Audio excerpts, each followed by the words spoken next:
Assalamualaikum warahmatullahi wabarakatuh. Waalaikumsalam warahmatullahi wabarakatuh. Saya Muhammad Tafasodik dari Prodi SPI 1. SPI 2 akan menerangkan tentang kasus KPK mengusut CSR Bank Indonesia.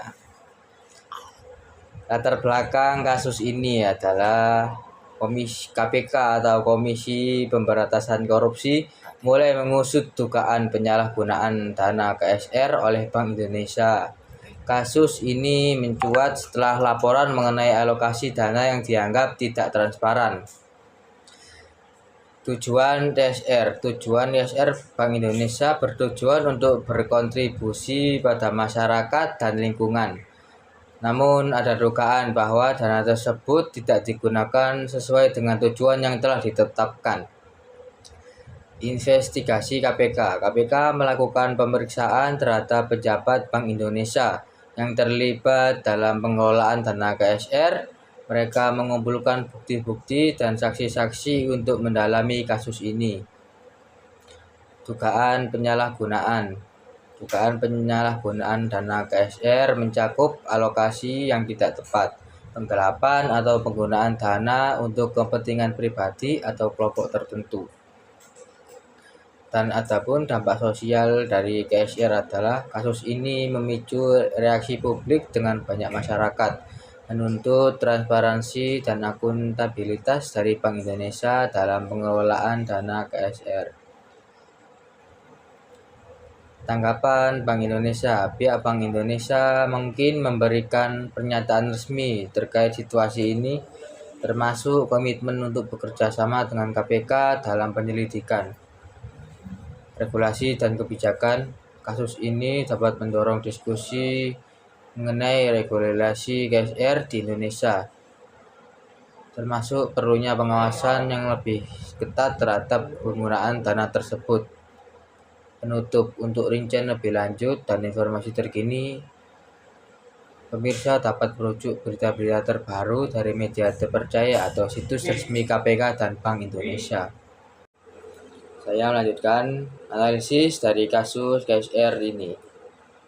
Kasus KSR Bank Indonesia menjadi sorotan publik dan media akhir-akhir ini. Ketika isu ini muncul, penting untuk menganalisisnya tidak hanya dari sudut pandang hukum atau ekonomi, tetapi juga dari perspektif politik. Berita mengenai kasus ini mencerminkan dinamika kekuasaan, kepentingan publik, dan hubungan antara lembaga keuangan dengan pemerintah. Latar belakang kasus KSR yang paling penting adalah konsep yang mengharuskan perusahaan untuk berkontribusi kepada masyarakat dan lingkungan sekitar dalam konteks Bank Indonesia. CSR menjadi bagian penting dari citra dan reputasi bank sentral di mata publik.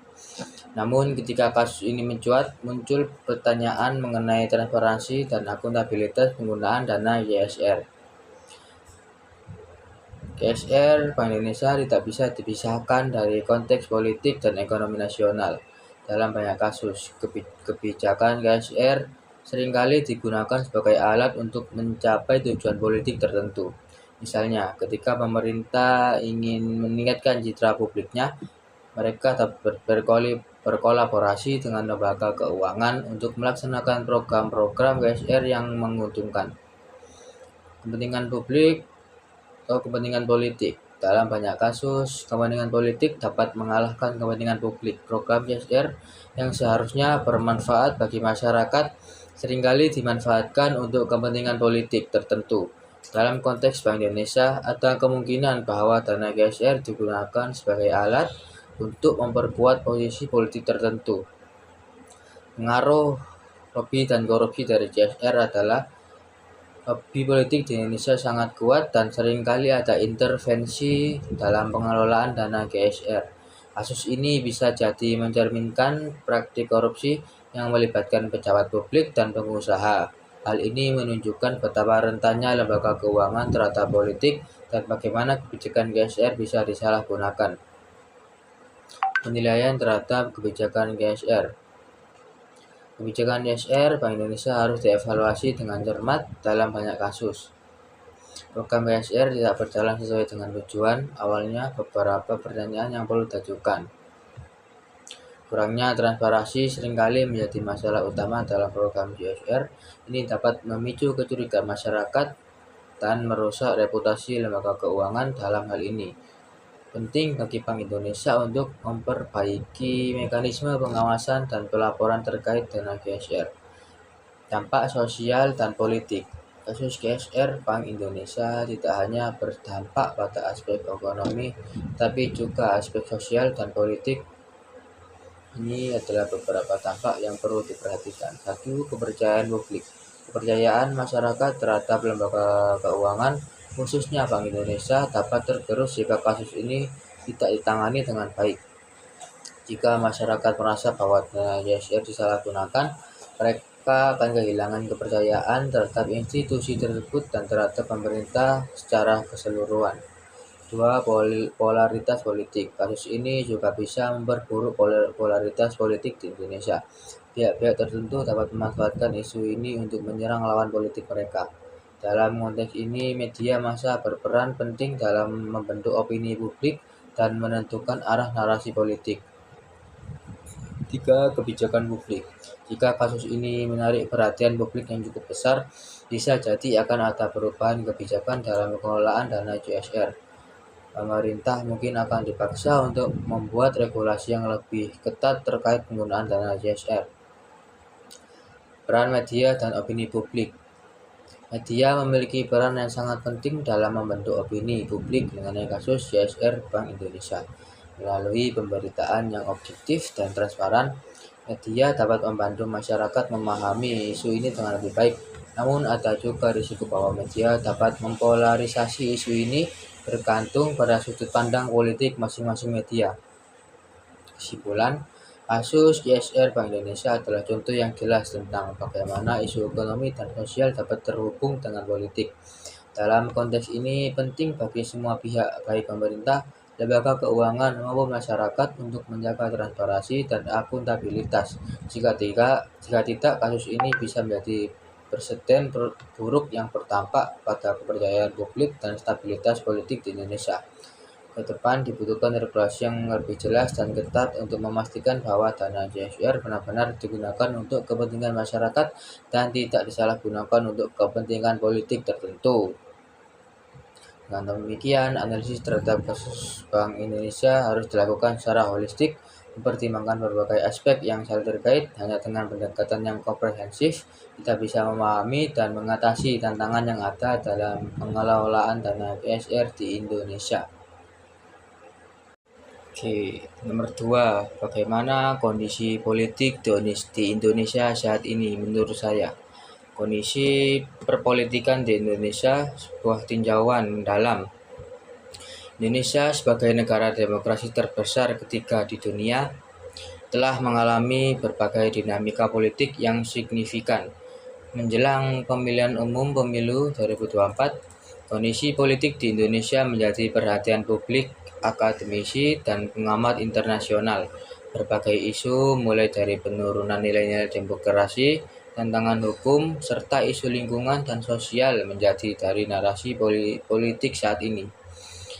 Dinamika pemilu 2024. Pemilu 2024 akan menjadi momen krusial bagi Indonesia, di mana rakyat akan memilih presiden, anggota DPR, dan DPD dengan banyaknya calon presiden yang muncul seperti Ganjar, Anies, dan Prabowo.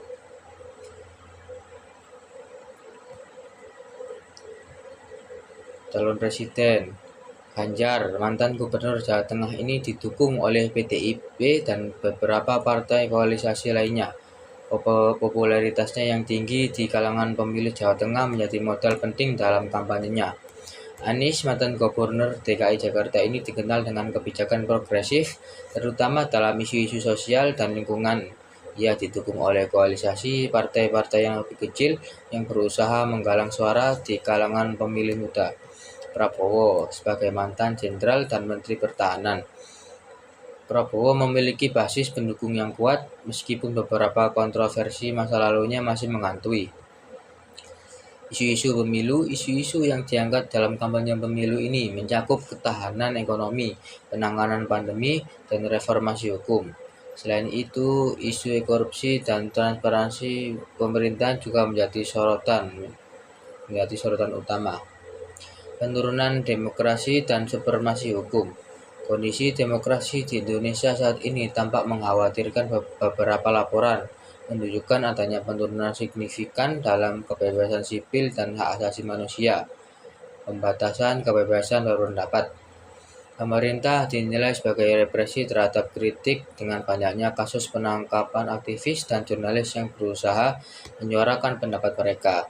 Tindakan ini menciptakan suasana ketakutan di kalangan masyarakat yang ingin menyuarakan pendapat. Penggunaan hukum untuk kepentingan politik. Penggunaan undang-undang sebagai alat untuk mengekang oposisi juga menjadi perhatian. Beberapa undang-undang yang disahkan dianggap tidak melibatkan partisipasi publik sehingga menimbulkan kecurigaan akan transparansi dan akuntabilitas pemerintah. Isu lingkungan dan sosial. Krisis lingkungan menjadi isu penting dalam perpolitikan Indonesia dengan tantangan perubahan iklim yang semakin mendesak.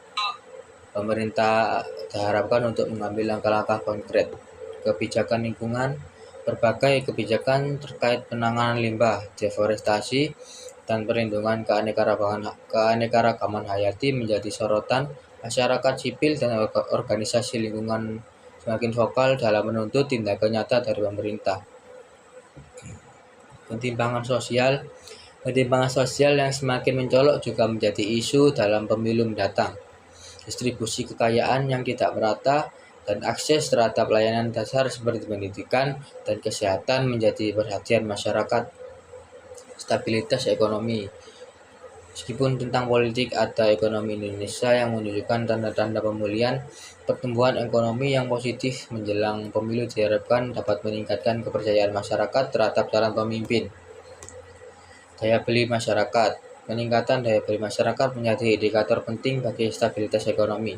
Program-program pemerintah yang berfokus pada pemulihan ekonomi pasca pandemi diharapkan dapat membantu menstabilkan situasi. Investasi asing. Ketertarikan investor asing terhadap pasar Indomie juga menjadi sinyal positif.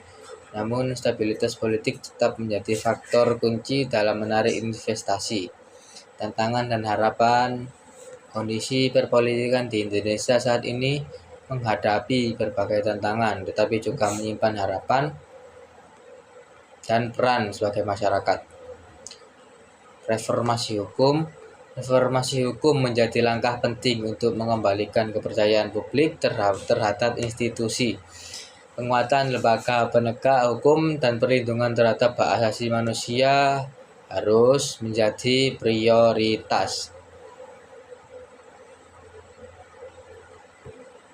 Kesimpulan, kondisi perpolitikan di Indonesia menjelang pemilu 2024 sangat kompleks dengan adanya tantangan dalam aspek demokrasi, hukum, dan sosial.